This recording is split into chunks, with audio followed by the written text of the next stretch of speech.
Yo, fresh out the oven, ready to run. What's hot this week at Jeff's Bagel Run? Jeff and Aaron bring the fun. It's the weekly run, let's get it. The weekly run from Jeff's Bagel Run. Welcome to the weekly run. I'm Jeff. I'm Aaron. And today we're talking about what's hot at Jeff's Bagel Run. And right now, Salt Lake City is hot, Aaron. It is, which is something I never thought I'd say, if I'm being honest. Like, I don't know Salt Lake City that well. It's not known for hot. It's not known for hot. It's certainly not known for hot bagels or bagels in general, but it's about to be because we just signed a multi-store deal in the Salt Lake City, Northern Utah market. And I'm hyped for it. Yeah, same. I always like when we sort of set the extents, further out. I like when when Vegas dropped and we jumped all the way west like that. That was great. And so here's another solid footing out there. Yeah, in Salt Lake City. So it's just fun to see us see us push those boundaries. We are establishing ourselves nicely in the Mountain West. That is, which again, wild to consider. Conceptually, my mind's blown, right? But I am very excited for Jacob and April to join the family and drive Jeff's Bagel Run into their community. It's going to be fantastic. And they're excited too. They are really excited.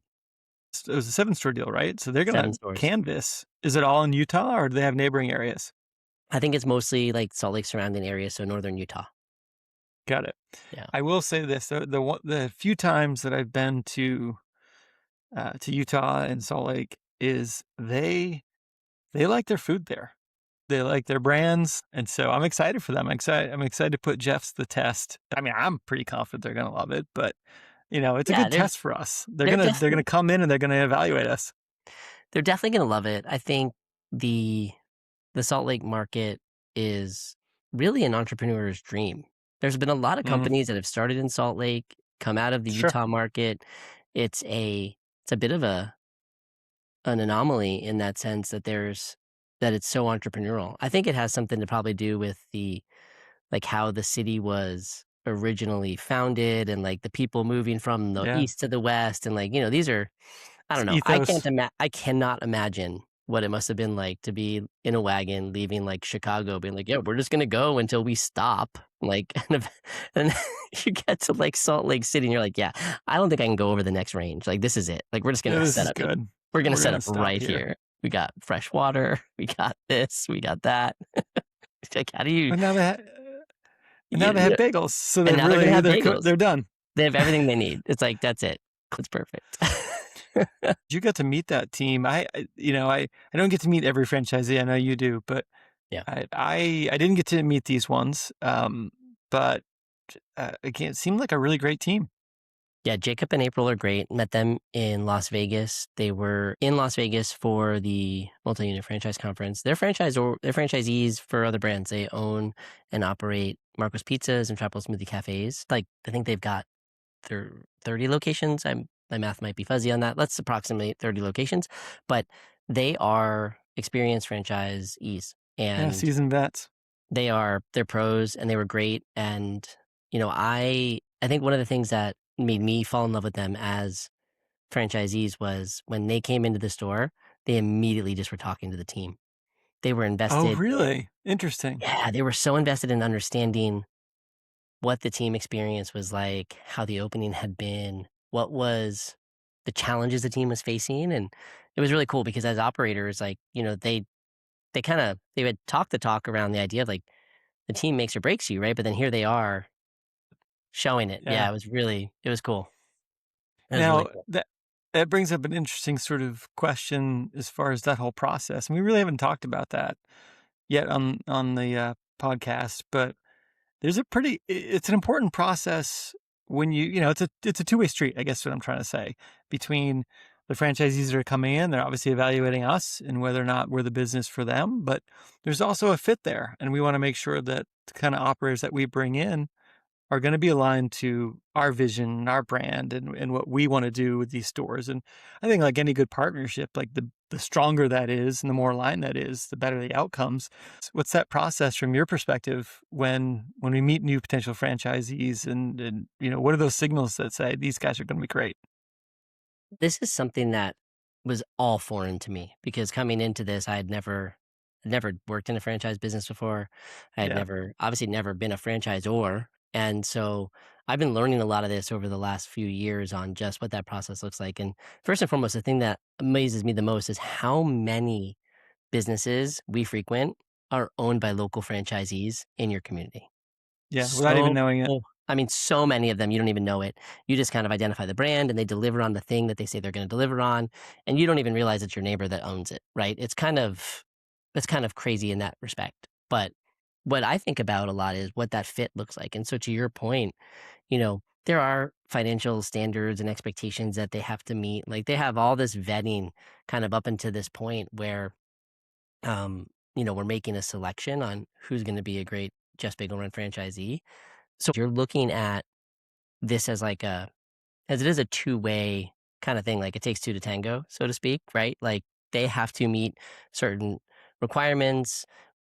We have to want to also do business with them, and they have to have that same feeling for us, right? All of this happens through the discovery day process. And for Jeff's Bagel Run, we really run a two-part discovery day process. So we have this virtual discovery day where Danielle and I and our franchise team sits in and tells the story of Just Bagel Run, high level overview of where we were, where we are, where we're going, and all the kind of the pieces that fit into the system. And then if someone's very interested in us still, they will go through some vetting and then show up. And that's where you've interacted with a fair Yeah. amount of franchisees in those in-person discovery days where they It's get a always store so much fun. tour.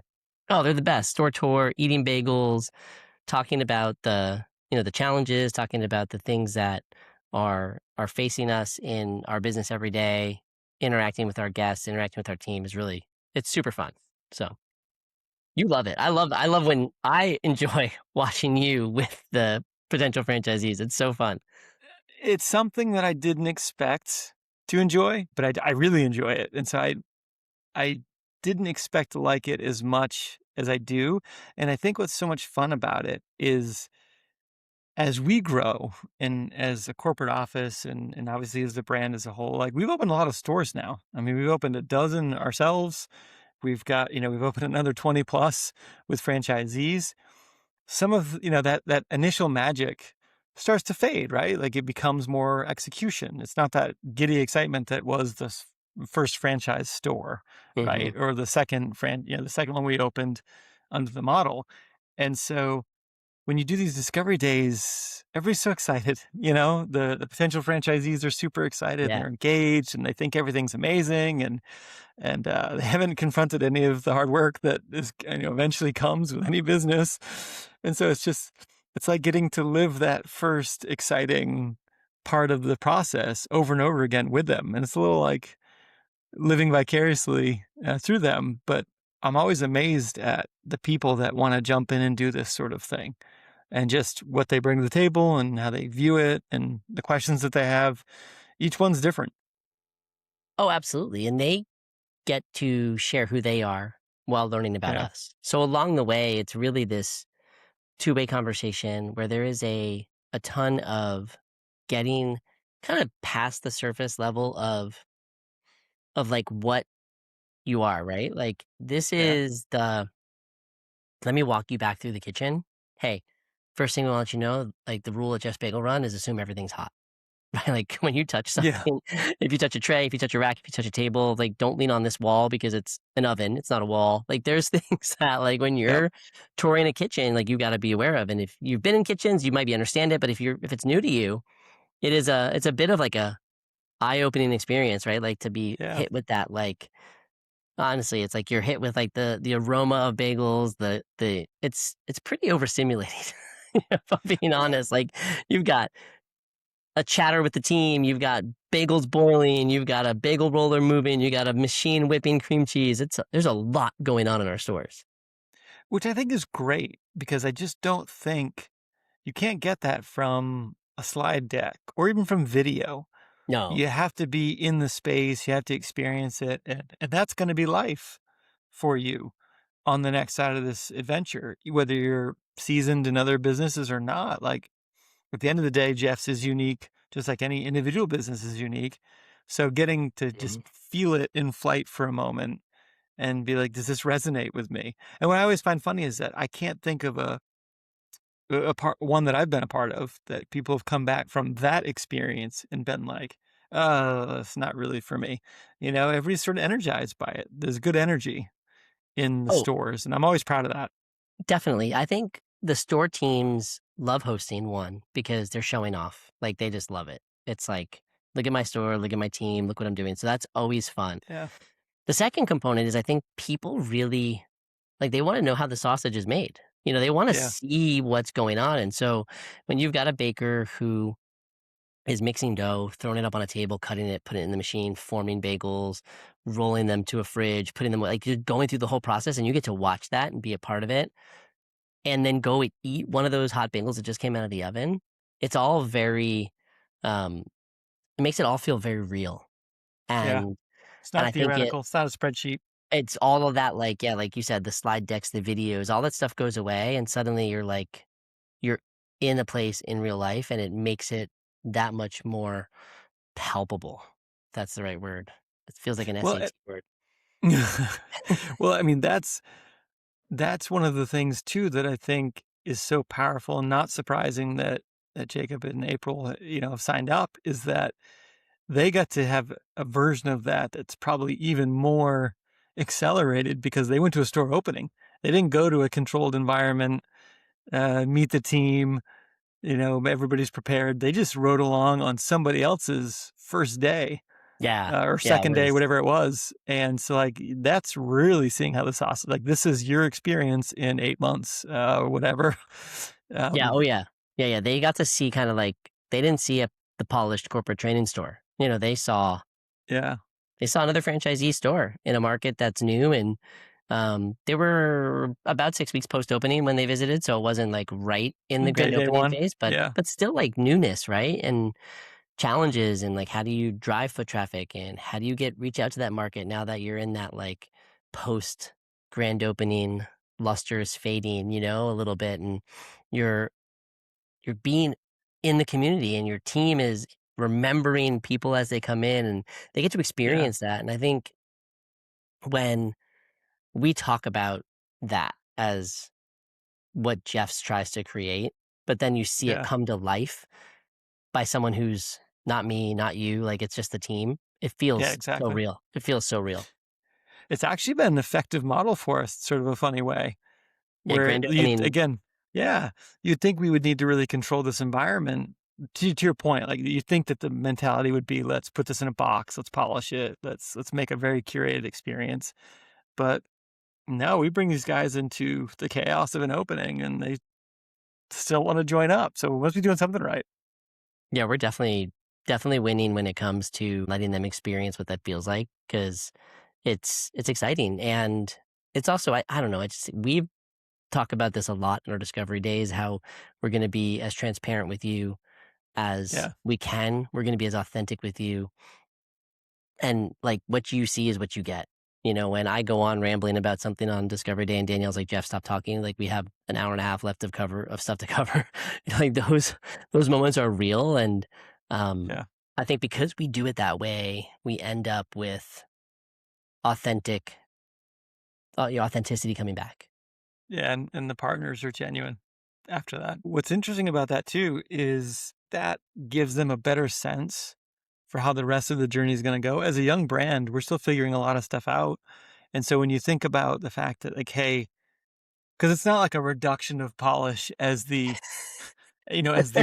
Yeah. honeymoon wears off and the curtain is sort of, you get behind the curtain. It's like, no, I mean, it's a good point. Like, that experience on a virtual call is the exact same experience that you're going to have when you talk to all of us in a store. It's going to be, it's going to be loose and informal. And then when you're in office for your training, it's going to be the same, Yes. and then a year later, when you're talking to us over something else, it's going to be the same. I hope when we do this, it gives you a sense for, like, the real people behind what's going on, and you don't feel like you're sort of dealing with a faceless entity. Even if it's a little rough around the edges sometimes, I think, like you said, I think being genuine goes a lot further than being polished. Definitely. The reality of what we do in the stores is we run bakeries. We run restaurant-like bakeries where we are baking bagels almost to order, scooping cream cheese, making coffees. We are in a quick service restaurant environment where there is Yeah. pace, there is volume, there is noise and clutter and messy.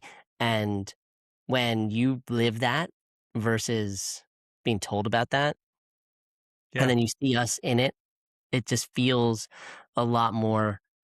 It feels more digestible. And listen, I think Jacob and April are great operators. They did their due diligence. They came back to us with lots of great questions. And this isn't like they visited the store. They're like, oh, sign me up. Let's do 7 stores. Like, no, this is a big financial investment. They're Yeah. Let's work smart, here. thoughtful, invested individuals who are going to make the right decision for their business and for their market. And I think all of our franchisees do that.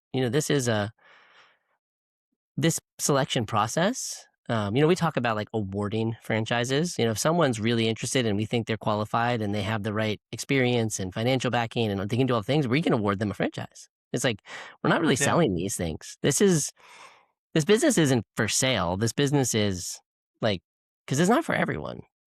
It's Yeah. hard. It's hard. And I think we try to show that too. Like, this is like, there's, Show the work. It's not some that's it. glorified, easy, schemy sort of thing. It's like, no, here's an opportunity to help us be a part of this journey. Yeah. And and grab a piece of this with us and lift it. And I think that's fun. And I think that gets the right type of people. I'm curious, in your experience doing so many of these at this point, kind of thinking about the experience phases and the tranches of it.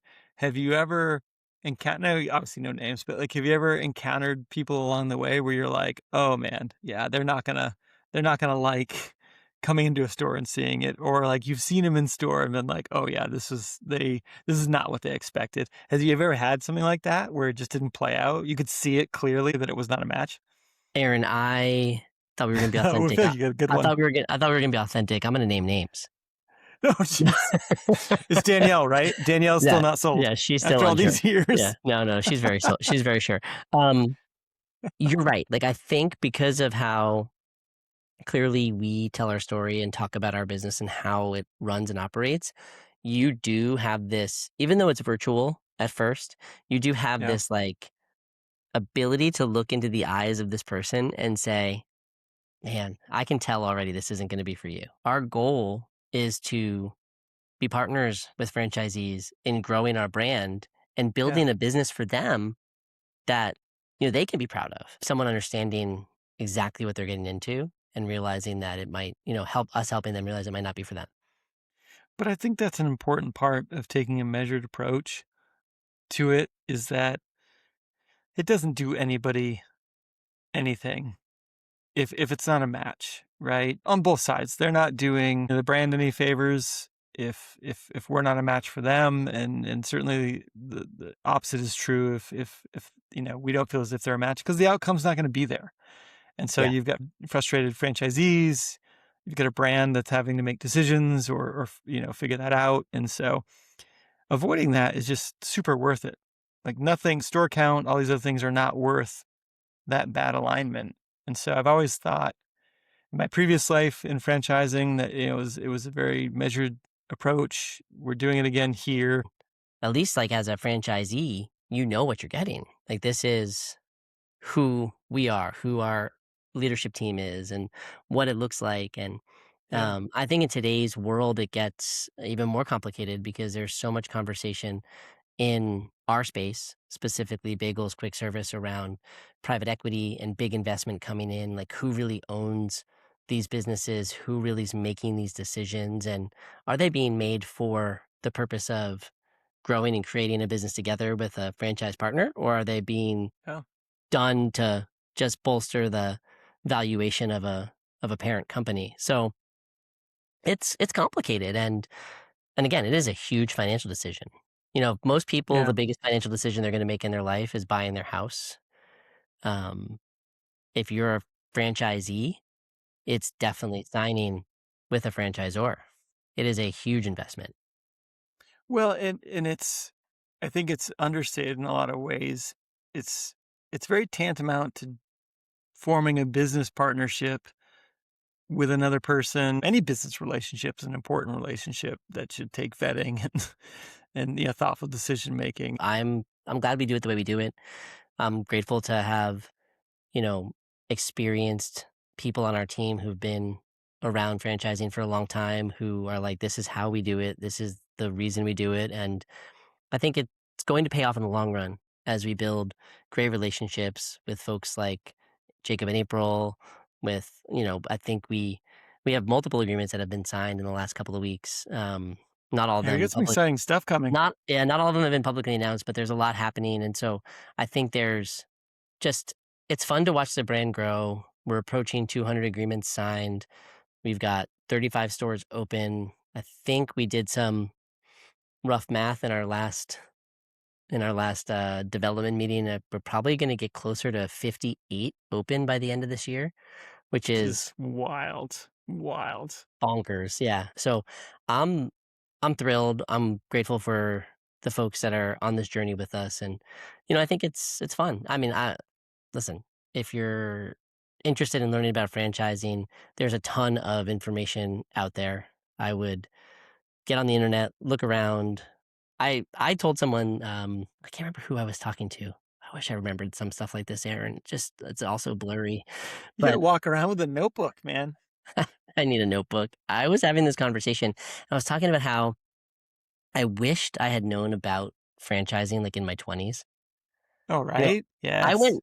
went straight to work for a corporation because I just wanted a paycheck. I wanted to be a W-2 employee. I wanted to make sure I had a steady income. I came from an upbringing where, you know, I, wasn't always the best, right? And so like we had good times, we had bad times, and I watched my dad as an entrepreneur have success and fail, and I didn't want that for my life. I wanted to just have something consistent, something steady, and I went and I Yeah. got a job. I worked for a big company, and I did that for like 13 years, and after I left that company, I went to work for a bigger company, and so like I wasn't ever looking to open a business and be an entrepreneur, and I think Look at you now.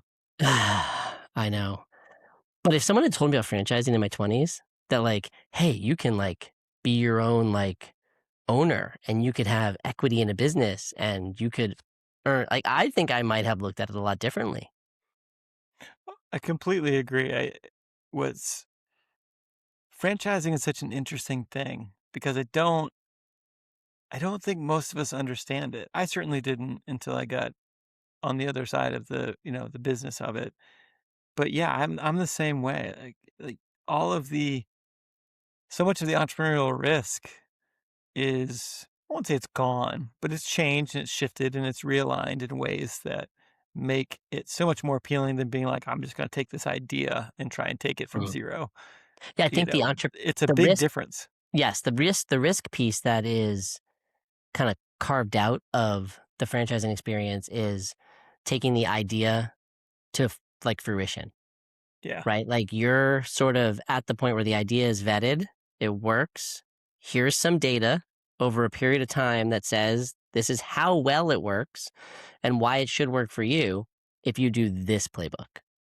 And man, Yeah. I just like I think about my like 20-year-old self who was given like a lot of different playbooks to run for big corporations. Like if And you I had did had it. someone, And you if did it I well. did it, I did it really well. So it was like if someone had Yeah. handed me a playbook and all I had to do was go find some money to like invest, and I don't know, we've talked about this. Our gray hair is creeping up, and early. I mean, listen, early 2000 was the early 2000s were pretty pretty ripe with capital for investment at like 0% interest rates. So I probably could have got money. You know what I mean? Like it was a lot easier to get money back then. And I think the thing that the reframing that, because I've been in startups for most of my professional career, and I think one of the things that I walked away with from startups in general and entrepreneurialism and franchising, the thing that people miss is that partnership is so important just in general. And with a franchise, you basically get to interview and vet your business partner Oh with no yeah, risk. And like, what other environment, like if you do a startup with somebody, you're both taking a gamble. Nothing's been proven, them or yeah. this or anything else like that. And The same thing, if you kind of go it alone, but like with a franchise, you're guaranteed to have an awesome founding partner and you get to interview them through this whole vetting Yeah, process you learn before you about even them. start. Yeah. Yes. And oh, by the way, there's dozens to once that franchises are bigger, hundreds of references you can call on Yes. of like this business partner's quality. You can't ask for better than that, And in this there's sort of legitimate, startup world. well, and there's open books. Here you go. Take a look Oh at, yeah. yeah, And by the way, they'll show you all the financials, and here's before you even start. yeah, It's crazy. which, I think, it does eliminate some of the risk. I think there's obviously always risk involved in any investment, Always. and I don't know, this is purely for entertainment purposes, Aaron. This is not financial advice. I hear people say that on, I hear people say that on podcasts all the time. I don't know. That's good. Investing in I a franchise is not for everyone. However, yes. I think it does eliminate some of the risk in that business ownership component. And when you have some guardrails and playbooks and, operational things in place that allow you to go out and maybe do the thing you're really good at. Maybe you're great at marketing and getting invested in Yeah. the local community and hiring awesome teams. And if those are the things you're good at, then man, sometimes franchising might be the right play.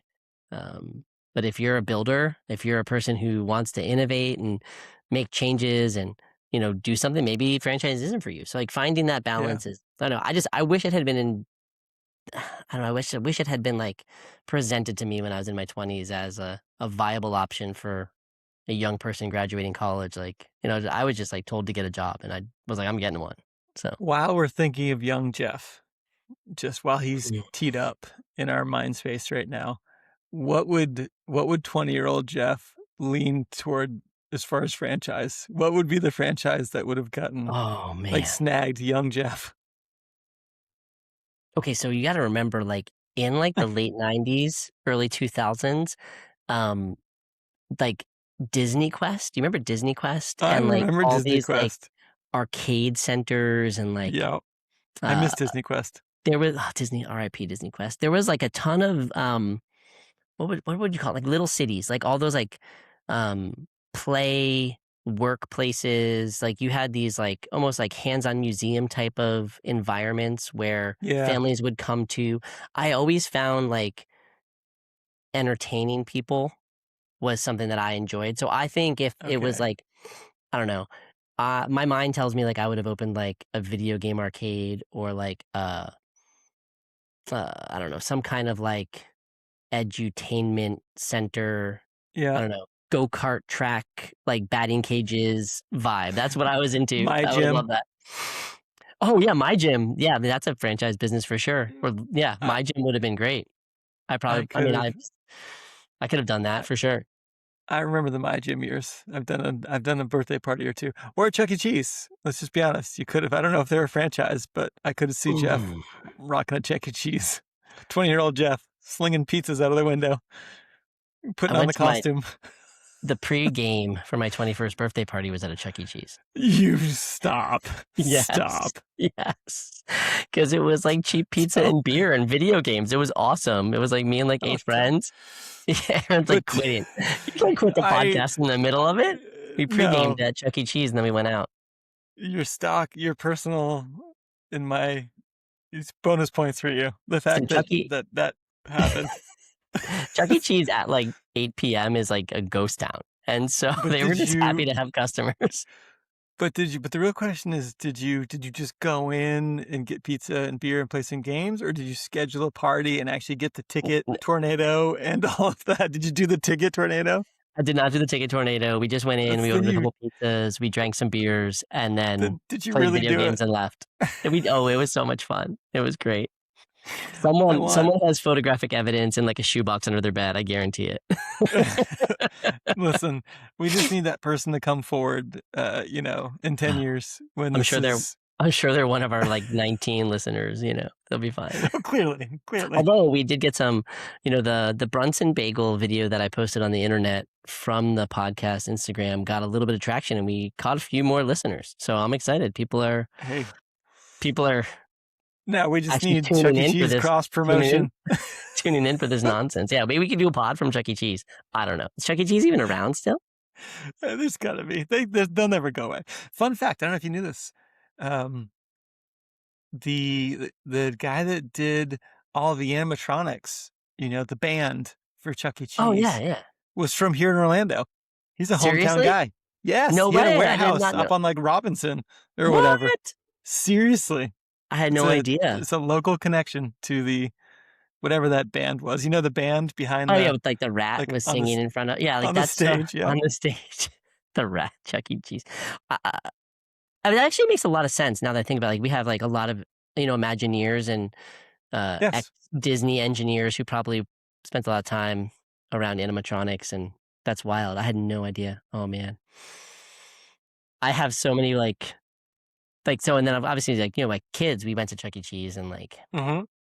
the number of times they touched things and just it was gross. It's kinda I this is definitely, a young man's game too, because like, now that I have experience Yes. with children, I probably would not choose that business. Yeah, I would never choose an arcade or a Chuck E. No Dave& and Buster's, no Chuck E. Cheese's, no. Although what's open here, and I think it's a franchise, is a company called Urban Air. Are you familiar with them? They have a few Is that the locations here in trampoline Orlando. park? It's a giant trampoline, go-kart, arcade park. They do birthday That's parties. the new jam. It's really cool. My kids love it. Every time we go, they love it. No, they just jump around. It's great. They come home tired. It's brilliant. It's very loud. That's just because 'cause you're old. Everything's loud to you now. Oh, accurate. Aaron, this has been fun talking about franchising and young Jeff. We should have a whole episode of young Jeff. It's just young Jeff. I Just I young think Jeff. maybe he needs his own pod. Oh my gosh, that's hilarious. Spin out. Bake, bake fresh, bring joy, build community. We'll see you next week. Yo, fresh out the oven, ready to run. What's hot this week at Just Bagel Run? Jeff and Aaron bring the fun. It's the weekly run, let's get it. The weekly run from Just Bagel Run.